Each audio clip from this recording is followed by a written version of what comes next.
Hello दोस्तों, स्वागत है आप सभी का आपके अपने YouTube चैनल फोकस ईयर में। दोस्तों आज हम देखने वाले हैं गणित पेडागोजी, और ये गणित पेडागोजी है सीटेट 2018 के पेपर की। तो देखिए, इससे पहले हम MP वर्ग 3 का पेपर देख चुके हैं, जिसमें हमने पर्यावरण और गणित के विषय में बात की थी। इसके बाद हमने देखा था फिर सीटेट 2019 का पेपर, और आज हम देखने वाले हैं 2018 का सीटेट का पेपर, और चर्चा करेंगे गणित पेडागोजी के क्वेश्चंस पर।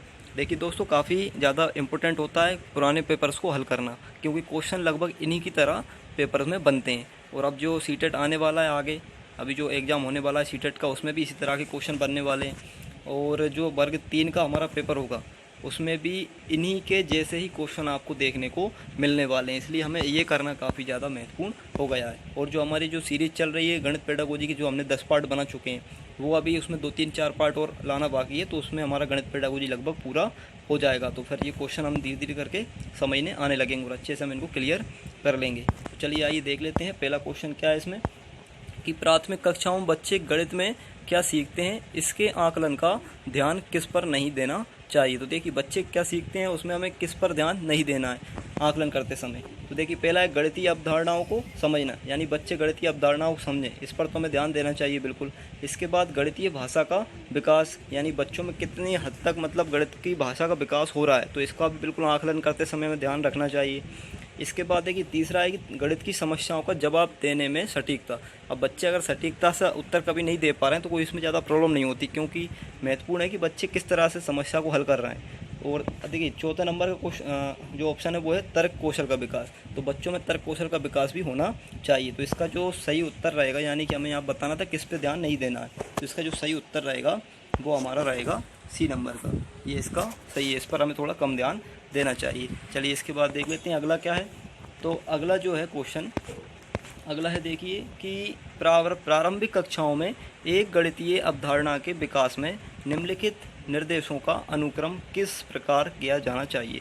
देखिए, मतलब यहाँ पे जो हमें कोई गणितीय अवधारणा का विकास यदि करना है बच्चों में, तो उसमें हमें किन तरह से क्रम को रखना चाहिए, यानी किस क्रम में ले जाना चाहिए बच्चों को।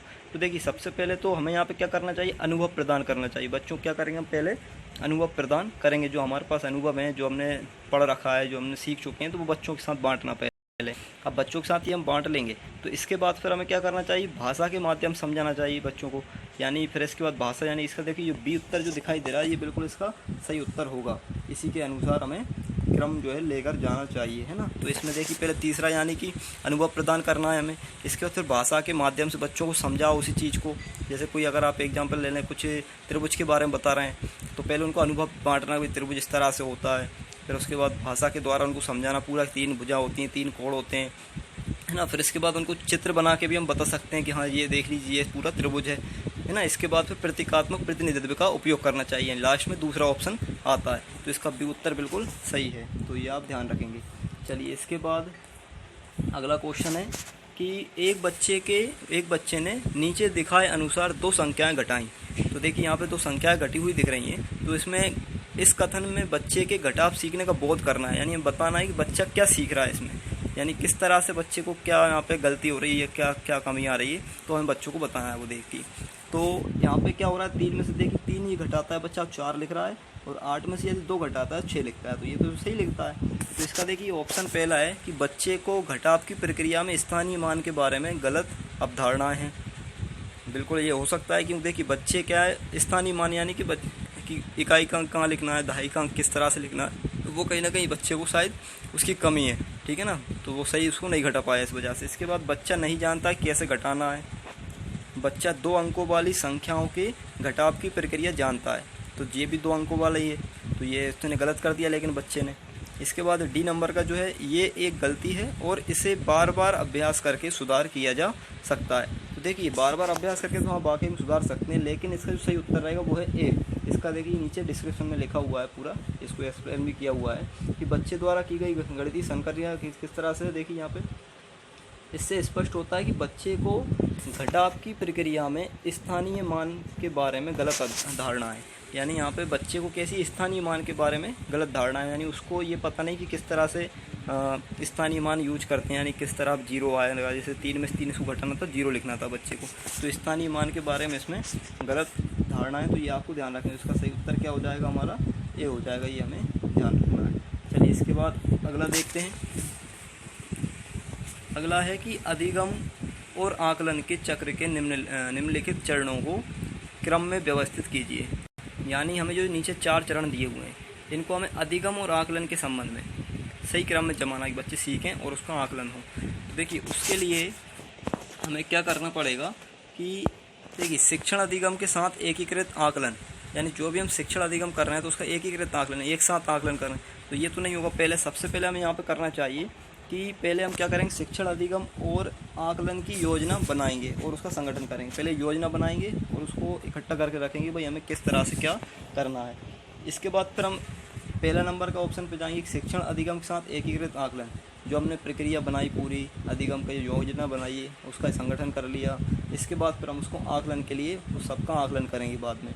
जब आकलन हो जाएगा फिर इसके बाद हम प्रगति रिपोर्ट का विकास करते हैं, यानी बच्चों की जो प्रगति रिपोर्ट हम जैसे रिजल्ट जो बनाते हैं उसको किस तरह से बनाना है, बच्चों के कौन सी जगह पे क्या देना है, कितने नंबर देना है, तो ये सब का विकास यहाँ पे करते हैं। और जब चौथे नंबर के जो ऑप्शन है अपने आप क्या दिखाई दे रहा है कि बच्चों के अधिगम और प्रगति की प्रतिपुष्टि की रिपोर्टिंग और उसका संचार करना। फिर हम रिपोर्टिंग हो जाती है, बच्चों की नंबर्स दे देते हैं, ग्रेड चढ़ जाते हैं। इस तरह से ये सब रिपोर्टिंग जब हो जाती है फिर बाद में इसका संचार करते हैं, दूसरों को इसको बताते हैं। तो इसका जो उत्तर दिखाई दे रहा है इसका उत्तर हो जाएगा ए नंबर का। ये आपको ध्यान रखना है, इसका ए नंबर का उत्तर बिल्कुल सही होगा। तो देखिए यहाँ पर नीचे भी सब लिखा हुआ है, एक्सप्लेन भी इस तरह से किया हुआ है। चलिए अगला देख लेते हैं 35 नंबर का क्वेश्चन। तो देखिए क्या लिखा है, रोमन अंकों का उपयोग आमतौर पर हिंदू अरबी अंकों जैसी संख्याओं के लेखन में क्यों नहीं किया जाता। तो देखिए रोमन अंक हम जानते हैं किस तरह से लिखते हैं, और वो कह रहा है कि इनको हम आमतौर पर हिंदू अरबी अंकों जैसी संख्याओं के रूप में क्यों नहीं लिखते हैं। तो इसका उत्तर देखिए क्या होगा। तो देखिए हिंदू अरबी मतलब एक तरह से जो हम यूज करते हैं द्विधाई आधारित संख्या पद्धति जो हमारी चलती आ रही है, तो उसको हिंदू अरबी पद्धति भी कह देते हैं। तो देखिए यहाँ पे क्या होगा, इसका पहला ऑप्शन लिखा है कि रोमन अंक स्थानीय मान का नियोजन नहीं करते हैं, इसलिए इन अंकों का उपयोग करके गणना करना मुश्किल होता है। बिल्कुल सही है, रोमन अंक के द्वारा क्या होता है हम स्थानीय मान के रूप में इनका उपयोग नहीं कर सकते, यानी योजना इनकी नियोजन नहीं कर पाते सही तरीके से स्थानीय मान के रूप में। और दूसरा है कि रोमन अंकों का याद करना मुश्किल है, रोमन अंकों को नहीं याद तो हम कर सकते हैं। इसके बाद उपयोग करके संख्याओं को बनाना एक जटिल कार्य है। अगर रोमन अंकों से हम जैसे मान लीजिए उपयोग कर संख्या बनाना चाहें तो ये एक जटिल कार्य है, तो नहीं ये भी कहीं ना कहीं देखिए बल्कि इससे आसानी से और बल्कि संख्या बन जाती है, इसमें कोई परेशानी नहीं आती है। बच्चे अंग्रेजी वर्णमाला और रोमन अंकों में भ्रमित हो जाते हैं, तो भ्रमित भी होते हैं ठीक है, लेकिन यहाँ पे जो इसका मेन उत्तर होगा, सही उत्तर जो है वो है ए नंबर का। जैसे कि आपको यहाँ दिखाई दे रहा है रोमन अंक स्थानीय मान का नियोजन नहीं करते हैं, इसलिए इन अंकों का उपयोग आमतौर पर हिंदू अरबी अंकों जैसी संख्याओं के लेखन में नहीं किया जाता। रोमन अंकों को क्या है, हम हिंदू अरबी जैसी संख्या के रूप में प्रयोग नहीं कर पाते, क्योंकि ये स्थानीय मान को नहीं लिख के बता पाता है, इसके द्वारा हम स्थानीय मान ज्ञात नहीं कर पाते हैं। तो इसलिए यहाँ पे इसका जो सही उत्तर होगा वो हो जाएगा ए नंबर का उत्तर, इसका बिल्कुल सही हो जाएगा। ठीक है, चलिए इसके बाद अगला देख लेते हैं। तो देखिए अगला है कि एक शिक्षक अपनी कक्षा में बच्चों को उनके परिवेश में मौजूद वस्तुओं के भौतिक गुणों को अपने शब्दों में समझाने के लिए प्रोत्साहित करता है। अपने छात्रों के साथ ऐसी गतिविधि करने के पीछे शिक्षक सबसे उचित उद्देश्य क्या है। तो देखिए सबसे ज़्यादा उचित उद्देश्य शिक्षक का क्या है, इस तरह से बच्चों को प्रोत्साहित करने में कि भौतिक गुणों के बारे में बताया है वस्तुओं की, है ना, और परिवेश में बच्चों को एक तरह से घुमा रहा है, तो इसका उसका मुख्य उद्देश्य क्या है। तो इसका हमें उचित उद्देश्य देखना है। तो इस तरह से इनके ऑप्शन ये दिए हुए हैं, तो इसमें हमें उचित उद्देश्य देखना है कि भाई किस तरह से क्या यहाँ पे इसका उद्देश्य होगा। देखिए इसका उत्तर जो है सी उत्तर बिल्कुल सही है कि बच्चों को अनौपचारिक रूप से किसी वस्तु के भौतिक गुणों का निरीक्षण करने का अवसर देता है, जो आकारों के बारे में उनकी समझ का गहन बताता है। तो देखिए यहाँ पे क्या भौतिक गुणों का निरीक्षण करने से क्या हो रहा है, बच्चों को अवसर देने से कि वो आकारों के बारे में उनकी समझ विकसित हो पा रही है, वो हर आकार को अच्छे समझ पा रहे हैं, किस तरह से आकार होते हैं, कौन कौन सी आकृतियाँ जो है मिलती हैं। तो ये काफ़ी महत्वपूर्ण है, और ये इसी का उद्देश्य बच्चों शिक्षक का कि वो उसका आकार का विकास करना चाहता है, कि वो आकार आकृति के बारे में भी जाने। तो इसका सी उत्तर बिल्कुल सही है, तो ये आप ध्यान रखेंगे। चलिए इसके बाद अगला क्वेश्चन देख लेते हैं। अशिक्षित दुकानदार द्वारा उपयोग किए जाने वाले गणित। अब देखिए अशिक्षित दुकानदार है, वो गणित का उपयोग किस तरह से करता है, कि गणित कक्षा में उपयोगी नहीं है ना, उसके लिए क्या है, गणित कक्षा में उपयोगी नहीं है मान लीजिए। इसके बाद दूसरा है कि सभी गणितीय समस्याओं को हल करने में बहुत उपयोगी। बिल्कुल सही, गणित क्या है, बिल्कुल सभी समस्याओं को हल करने में उपयोगी। इसके बाद इसमें अस्पष्टता और बहुत कम स्तर की शुद्धता है। जो दुकानदार है उसके लिए गणित क्या है कि अस्पष्टता और बहुत कम स्तर की शुद्धता, तो ये भी हो सकता है। इसके बाद देखिए कि संबंधित समस्याओं को हल करने में वैकल्पिक रणनीति के रूप में कक्षाओं में शिक्षकों द्वारा चर्चा की जानी चाहिए। देखिए अशिक्षित व्यक्ति के लिए गणित किस तरह से कि वह संबंधित समस्याओं को हल करने में वैकल्पिक रणनीति के रूप में कक्षाओं में शिक्षकों द्वारा चर्चा की जानी चाहिए। उसका यहाँ पर जो दुकानदार है, अशिक्षित दुकानदार, उसके लिए गणित कैसी होना चाहिए कि वो कक्षा में केवल समस्याओं को हल करना सिखाए, मतलब उस चीज़ को, और वैकल्पिक रूप में ये विधि तरह से होना चाहिए। तो इसका डी ऑप्शन बिल्कुल सही रहेगा, तो ये याद रखेंगे सभी। चलिए इसके बाद अगला देख लेते हैं। अगला है कि एक शिक्षक को गणित कक्षा में बच्चों के लिए विषम समूह को कैसे संभालना चाहिए। अगर कोई विषम समूह है, यानी जो उत्पात मचाते हैं, एक तरह से हम ऐसा कह सकते हैं, है ना, तो उसके लिए हमें कैसे संभालना चाहिए। तो एक ही क्षमता वाले बच्चों को एक साथ सामूहिक रखकर और उनकी क्षमता के अनुसार प्रश्न देकर, कि बच्चों को हम पहले क्या करें, एक साथ रख दें, है ना, अलग अलग तरह की क्षमता वाले, और उनको उनकी क्षमता अनुसार प्रश्न देकर, तो ऐसा कहीं ना कहीं हम कर भी सकते हैं, लेकिन वो भेदभाव जैसी बात हो जाएगी एक तरह से। इसके बाद एक ही कक्षा में सभी बच्चों को एक साथ सामूहिक रखकर, ये सही है कि एक साथ सामूहिक रखकर भी कर सकते हैं। अलग अलग क्षमताओं वाले बच्चों को एक साथ सामूहिक रखकर ताकि वे एक दूसरे से सीख सकें, ये बिल्कुल सही लग रहा है इसका। तो देखिए यहाँ पे सी उत्तर ही इसका क्या हो जाएगा, बिल्कुल सही हो जाएगा। बिल्कुल सही उत्तर इसका क्या है, सी है, क्योंकि हमें जब भी बच्चों को पढ़ाना है, चाहे वो उत्पाद वाले हों चाहे बिना उत्पाद वाले हों, उनको एक साथ ही रखकर आपको पढ़ाना पड़ेगा, क्योंकि बच्चे एक दूसरे से कहीं ना कहीं सीखते हैं। तो ये इसका सही उत्तर रहेगा। चलिए अगला क्वेश्चन देख लेते हैं कि गणित में सीखने के प्रतिफल इसलिए विकसित किए गए हैं ताकि क्या हो सके, गणित के लिए बच्चों को लघु विधियाँ बताई जाएँ, या विभिन्न शैक्षणिक सर्वेक्षणों में बच्चों की उपलब्धि बढ़ाई जाए, जाने वाली कक्षावार दक्षता और कौशल को परिभाषित किया जाए, या वर्ष की अंत परीक्षा के लिए बच्चों को तैयार किया जाए। देखिए इसका सी उत्तर बिल्कुल सही रहेगा, क्योंकि सी उत्तर में क्या लिखा है कि जाने वाली कक्षावार दक्षता और कौशल को परिभाषित किया जाए।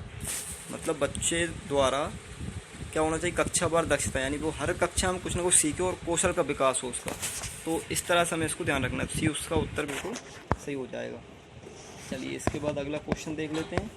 तो अगला क्वेश्चन है कि निम्नलिखित में से कक्षा में हो रहा कौन सा कार्य एक गतिविधि है। तो यहाँ पे बताना है कौन सा कार्य एक गतिविधि के रूप में कक्षा में हो रहा है। देखिए पहला ऑप्शन है कि शिक्षक समझाते हैं कि इस प्रश्न कैसे हल करें। ये एक तरह से गतिविधि से आधारित है, कहीं ना कहीं किस तरह से करना है। इसके बाद दूसरा है कि बच्चों द्वारा कविता के रूप में गिनती का वाचन करना, तो ये तो कहीं ना कहीं नहीं होना चाहिए। इसके बाद अगला है कि बच्चों द्वारा श्यामपट्ट से नकल करना, तो नकल करने वाला काम भी, ये भी सही नहीं गतिविधि ऐसा। बच्चों का अन्वेषण में लगना, ये कार्य कहीं ना कहीं क्या है, हमारा गतिविधि से संबंधित है। तो डी ऑप्शन बिल्कुल इसका सही हो जाएगा कि बच्चे खोज करके कुछ कार्य कर रहे हैं। तो चलिए इसके बाद अगला क्वेश्चन देख लेते हैं। अगला है कि बच्चों के बीच गिनती के कौशल को विकसित करने के लिए निम्नलिखित में से कौन सा पूर्व संख्या अवधारणा के रूप में सीखने के लिए आवश्यक नहीं है।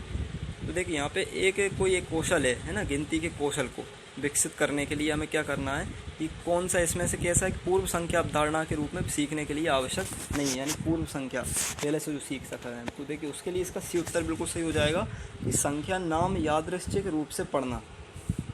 मतलब हमें क्या करना है, संख्या जो नाम है, संख्या के नाम है, उनको कैसे करना है, यादृच्छिक रूप में पढ़ना, एक तरह से उनको क्रमबद्ध रूप से।